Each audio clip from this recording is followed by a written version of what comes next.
Hello students. तो आज का जो हमारा टॉपिक है वो है जॉइंट लाइफ पॉलिसी। तो जॉइंट लाइफ पॉलिसी के बारे में आज हम एक्सप्लेनेशन देने वाले हैं कि इस तरह से हम लोग जॉइंट लाइफ पॉलिसी हम लोग का पार्टनरशिप में इस्तेमाल होता है, उसका बेसिक कॉन्सेप्ट्स क्या है और किस तरह से हम लोग उसको कैलकुलेट कर सकते हैं, किस तरह से हम लोग उसको पोस्ट कर सकते हैं। तो ये सारा डिस्क्रिप्शन हम आज का वीडियो में बताने वाले हैं। तो चलो शुरू करते हैं basic concept of joint life policy.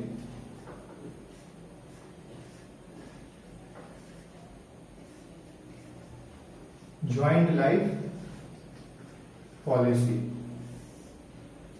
तो ज्वाइंट लाइफ पॉलिसी ये वर्ड सुन के नॉर्मली सबको ये चीज समझ में आ ही गया होगा, ये किसी तरह का पॉलिसी है। और पॉलिसी जब हम लोग का समझ में आ ही गया तो समझ में ये भी आ जाता है कि ये हम लोग का किस तरह का इंश्योरेंस पॉलिसी हो सकता है। तो हम बता दें कि हाँ, ये वही इंश्योरेंस पॉलिसी है जो इन जनरल हर लोग अपना करता है। वो पॉलिसी वो पॉलिसी लाइफ इंश्योरेंस पॉलिसी हो सकता है, वो जनरल पॉलिसी हो सकता है। तो यहां पर भी हम लोग का पार्टनरशिप चैप्टर में भी हम लोग का लाइफ इंश्योरेंस पॉलिसी होता है पार्टनर्स के लिए। तो जो एग्जिस्टिंग पार्टनर्स होते हैं वो लोग अपना लाइफ को इंश्योर कर लेते हैं एज ज्वाइंट पार्टनर। जैसे कि पार्टनरशिप में ऑब्वियसली हम लोग का वहां पर 2 पार्टनर हो सकता है, 3 पार्टनर हो सकता है, 4 पार्टनर हो सकता है। तो वहां पर उन लोग का किसी भी तरह का इश्यूज हो सकता है, किसी तरह का अनसर्टेनिटी हो सकता है, किसी भी तरह का एक्सीडेंट या इंसिडेंट ऑकर हो सकता है। वो बिजनेस के अंदर हो सकता है, यानी कि ऑफिस के अंदर हो सकता है, या फिर ऑफिस के बाहर हो सकता है। तो उस चीज से बचने के लिए और अपना एग्जीक्यूटर की कोई तरह का अमाउंट प्रोवाइड करने के लिए हम लोग अपना इंश्योरेंस करवाते हैं। तो नॉर्मली जैसे हम लोग इंश्योरेंस कराते हैं तो वैसे पार्टनर्स भी अपना इंश्योरेंस करवाते हैं पार्टनरशिप अकाउंट के बेस में। तो वही हम लोग का यहाँ पर जो है लाइफ इंश्योरेंस जो है हम लोग का, ये भी एक तरह का इंश्योरेंस पॉलिसी है। तो इंश्योरेंस पॉलिसी मतलब अपना लाइफ इंश्योरेंस पॉलिसी। तो यहां पर जो पार्टनर एग्जिस्टिंग है, जो बिजनेस कर रहे होते हैं, तो वो लोग भी अपना लाइफ का पॉलिसी करवा लेते हैं सो दैट किसी भी तरह का अनसर्टेनिटी होता है तो उसमें हम लोग को कुछ गेन हो सके।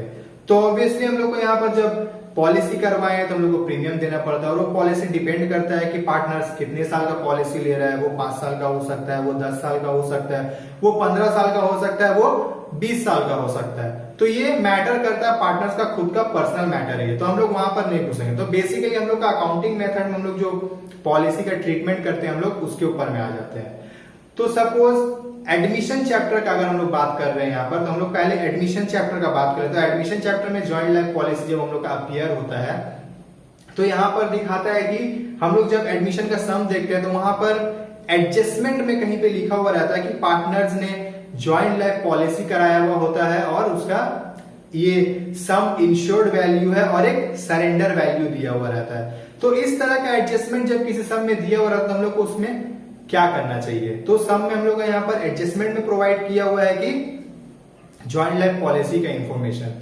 तो ये पॉलिसी का इंफॉर्मेशन इसीलिए वहां पर प्रोवाइड किया हुआ रहता है, वो सम में इसलिए प्रोवाइड किया हुआ रहता है क्योंकि वहां पर हम लोग को न्यू पार्टनर का एडमिशन के टाइम में, जो कि हम लोग का old partner suppose A and B, ये ओल्ड पार्टनर है। तो ओल्ड पार्टनर्स जब कभी भी एक नया पार्टनर को एडमिट कर रहे होते हैं तो जैसे हम लोग का एसेट्स एंड लाइबिलिटीज का रीअसेसमेंट एंड रीवैल्यूएशन होता है, वैसे नया पार्टनर के आने की वजह से पुराना जो पॉलिसी होता है इंश्योरेंस पॉलिसी और जो जॉइंट लाइफ पॉलिसी होता है वो भी डिसॉल्व हो जाता है। तो डिसॉल्व होने की वजह से उसको हम लोग को सरेंडर करना पड़ता है। तो हम लोग को एक सरेंडर वैल्यू दिया हुआ रहता है सम में।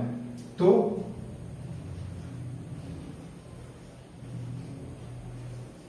सरेंडर वैल्यू हम लोग को सम में प्रोवाइड किया हुआ रहता है। तो ये हम लोग को सरेंडर वैल्यू लेकर के ही हम लोग एडमिशन के सम में हम लोग उसको अप्लाई करते हैं। तो फर्स्ट केस में क्या होता है, केस वन में क्या होता है कि जब सम में सिर्फ एक जगह यानी कि सिर्फ एडजस्टमेंट में ही ज्वाइंट लाइफ पॉलिसी के बारे में डिस्कशन किया हुआ है या फिर ज्वाइंट लाइफ पॉलिसी के बारे में पॉइंट्स वहां पे मेंशन किया हुआ है, तो उस कंडीशन हम लोग क्या करते हैं, ज्वाइंट लाइफ पॉलिसी का जो सरेंडर वैल्यू होता है यानी कि ये वाला जो वैल्यू होता है वो वैल्यू को हम लोग पार्टनर्स कैपिटल अकाउंट के क्रेडिट साइड यानी कि बाई साइड में जहां पे हम लोग पोस्टिंग करते हैं वहां पर वो सरेंडर वैल्यू का अमाउंट को हम लोग ओल्ड पार्टनर्स को ओल्ड प्रॉफिट शेयरिंग रेशियो में डिस्ट्रीब्यूट कर देते हैं। तो ये होता है हमारा फर्स्ट स्टेप। और सबको ये याद ही होगा कि जब कभी भी हम लोग किसी तरह का एडजस्टमेंट्स का एंट्री करते हैं तो ओवरऑल सम में वो कहीं ना कहीं सेकेंड टाइम भी अपीयर होना जरूरी होता है। तो उसका सेकेंड अपीयरेंस भी जरूरी है, जो कि वो एडजस्टमेंट में था तो उसका सेकेंड अपीयरेंस भी सेम बेस जरूरी है। तो उसका सेकेंड अपीयरेंस कहां पे होगा, वो होगा हम लोग का बैलेंस शीट का एसेट साइड में। बैलेंस शीट का एसेट साइड में हम लोग को जॉइंट लाइफ पॉलिसी या फिर JLP लिख करके वही सरेंडर वैल्यू लिखना पड़ेगा जो हम लोग का सरेंडर वैल्यू सम में प्रोवाइड किया हुआ होगा। तो ये रहा हम लोग का डिस्क्रिप्शन यानी कि एक्सप्लेनेशन था केस 1 में, जहां पर हम लोग का सिर्फ एडजस्टमेंट में ही जॉइंट लाइफ पॉलिसी के बारे में बात किया हुआ हो। इसका जॉइंट लाइफ पॉलिसी का एक केस 2 भी है। तो केस 2 का सीन क्या होता है कि जॉइंट लाइफ पॉलिसी का जब केस 2 का बात आता है तो हम लोग का वहां पर हम लोग सम्स में देखेंगे कि जो सम का हम लोग का ओल्ड बैलेंस शीट होता है, तो ओल्ड बैलेंस शीट में भी हम लोग देखेंगे वहां पर कि वहां पर JLP बोल करके हम लोग का अमाउंट वहां पे दिया हुआ है एसेट साइड में। और उसके साथ साथ में हम लोग का एडजस्टमेंट में भी सेम चीज बोला हुआ है, sum insured so and so amount और surrender value so and so amount. तो इस केस में क्या है कि हमारा डुअल अपीयरेंस हो गया सम में, यानी कि सम में हमको एक पुराना बैलेंस शीट में भी JLP के बारे में बोला हुआ है, फिर एडजस्टमेंट में भी बोला हुआ है। तो इन दिस कंडीशन हम लोग क्या करेंगे, इन दिस कंडीशन में कुछ भी नहीं करना पड़ता, बहुत ही इजी है। जो कि वहां पर हम लोग को एसेट साइड में ओल्ड बैलेंस शीट में शो किया हुआ है, दैट मींस वो एक एसेट है, तो वहां पर हम लोग को उसको एक एसेट की तरह ट्रीट करना पड़ेगा, जिस तरह से हम लोग बाकी एसेट्स का रीवैल्यूएशन को ट्रीट करते हैं। तो जो वैल्यूएशन हम लोग का वहां पर दिया हुआ रहेगा, उस अमाउंट को हम लोग एडजस्टमेंट में सरेंडर वैल्यू जो दिया हुआ रहता है उस वैल्यू से हम लोग को उसको रीवैल्यूएशन करना पड़ेगा। तो रीवैल्यूएशन करके अगर हम लोग देखेंगे कि अगर एसेट का वैल्यूएशन अगर हम लोग का इंक्रीज हो रहा होगा तो हम लोग को क्रेडिट साइड में पोस्ट करना पड़ता है रीवैल्यूएशन अकाउंट का, और अगर उसका वैल्यू अगर डिक्रीज हो रहा होगा तो हम लोग को उसको डेबिट साइड में पोस्ट करना पड़ता है रीवैल्यूएशन अकाउंट का। तो ये रहा हम लोग का स्टेप 1। तो जॉइंट लाइफ पॉलिसी के स्टेप 1 हम लोग का यहाँ पर हो गया। तो सेकंड स्टेप भी जरूरी है क्योंकि ये एडजस्टमेंट का बात है, तो एडजस्टमेंट का बात जब होता है तो हम लोग को सेकंड स्टेप भी चाहिए होता है। तो सेकंड स्टेप में हम लोग को क्या करना है, फिर से हम लोग को सेम चीज फॉलो करना है, रीवैल्यूएशन। फिर से हम लोग को सेम चीज यहाँ पे फॉलो करना है कि जो सरेंडर वैल्यू हम लोग का एडजस्टमेंट में दिया हुआ है वो अमाउंट को स्ट्रेट अवे हम लोग सेम एज केस 1 में जो किए थे बैलेंस शीट का एसेट साइड में पोस्ट किए थे, वैसे हम लोग को यहाँ पर भी बैलेंस शीट का एसेट साइड में वो सरेंडर वैल्यू को जॉइंट लाइफ पॉलिसी बोल करके पोस्ट कर देना है। तो पोस्ट कर देने के बाद में हम लोग का यहाँ पर सेकंड केस का भी एंडिंग हो जाता है। तो ओवरऑल मैक्सिमम सम्स में हम लोग को सिर्फ आइदर केस 1 देखने को मिलेगा या फिर केस 2 देखने को मिलेगा।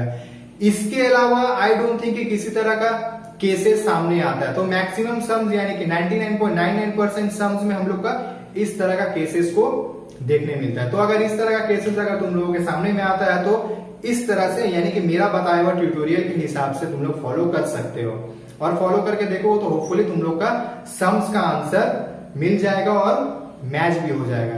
होप तुम लोग को ये जॉइंट लाइफ पॉलिसी का एक्सप्लेनेशन अच्छे से समझ में आया होगा, और अगर समझ में आया होगा तो मेरे चैनल को सब्सक्राइब करो, वीडियो को लाइक करो और शेयर करो। Thank you.